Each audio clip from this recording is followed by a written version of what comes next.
Hello and welcome to your in-depth weekly horoscope for week commencing the 16th of January for the Sun or the Ascendant.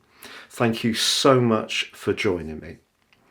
I'm going to give you a broad overview of what to expect before diving deep to give you in forensic detail all the key influences for each of the 12 zodiac signs. If you're a returning viewer, thank you so much for joining me once more.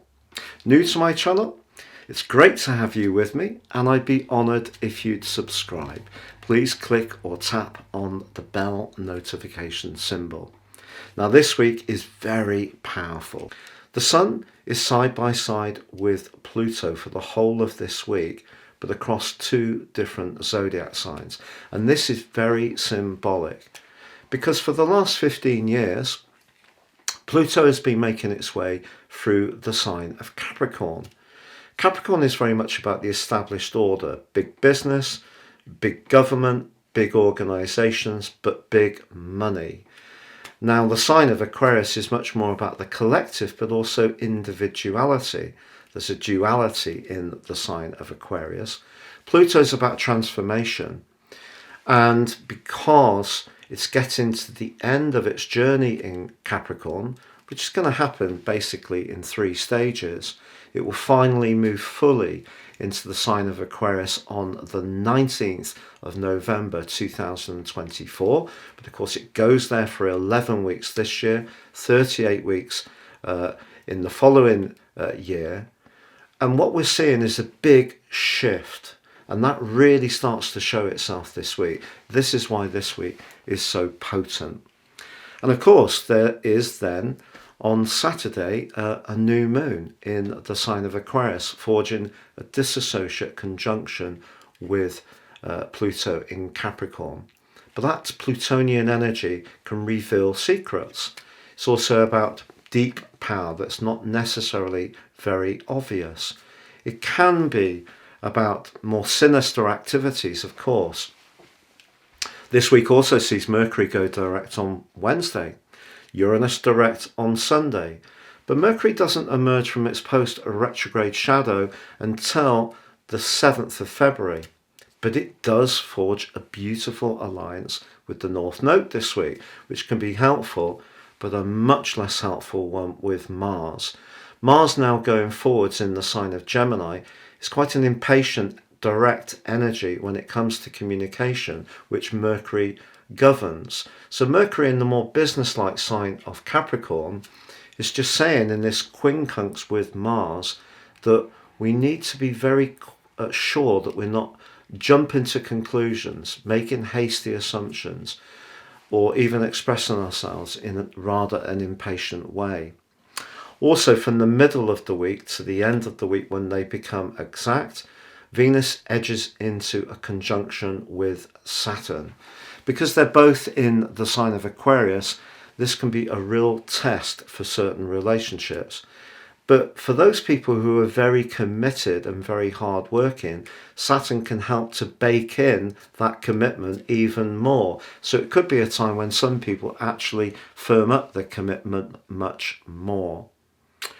But the key to this week, of course, Mercury going direct and Uranus going direct, is that energy will start to move. And because the Sun moves on Friday into the airy sign of Aquarius, I feel that also is going to see lots more information flowing around. So I think that's very welcome. But also we are seeing some very big changes about how we live, how we interact, how we earn money, how we relate to power in general. So that's the key background to this week. If you would like to learn more about natal astrology rather than just this zodiac forecast, if you give me 3 pieces of personal birth data of time, date and place of birth, I can produce a 12-month forecast for you that's totally unique to you.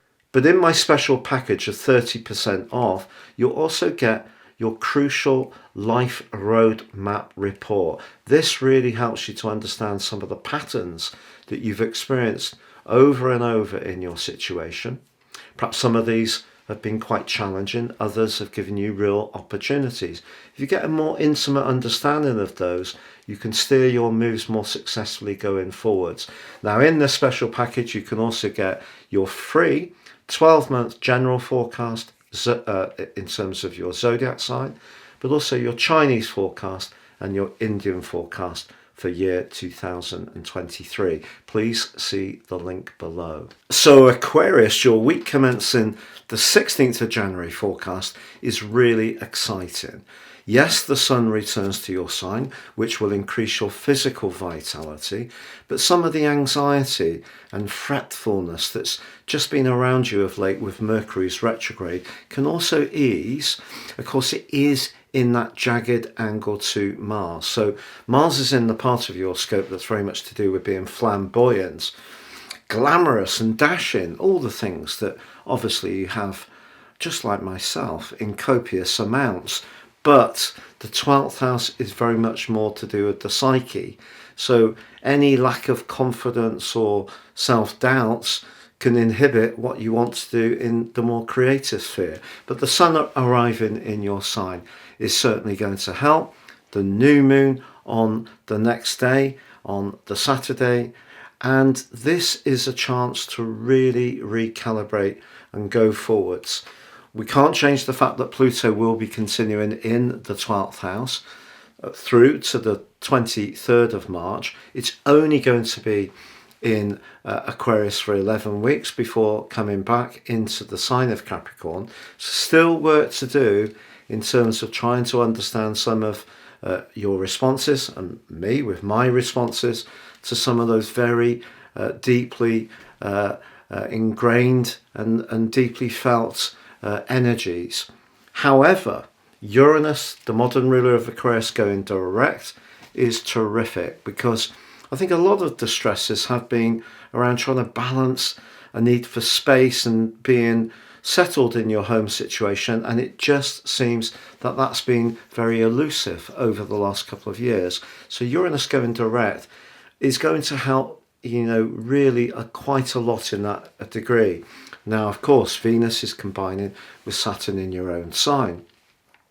Venus can be about how we present ourselves. Saturn can be about a sense of limitation.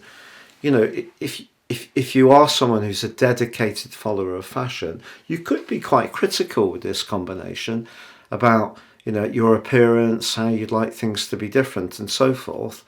But also I feel that when it comes to an idea that's important to you, that's more creative and more to do with the core of your very being, what Saturn can do is anchor in a practical way the more creative energies that come from Venus. So it's not an aspect that's, exclusively difficult. But of course, Venus can be about relationships, and just because it's in your own sign, therefore first house, relationships, seventh house, fifth house generally.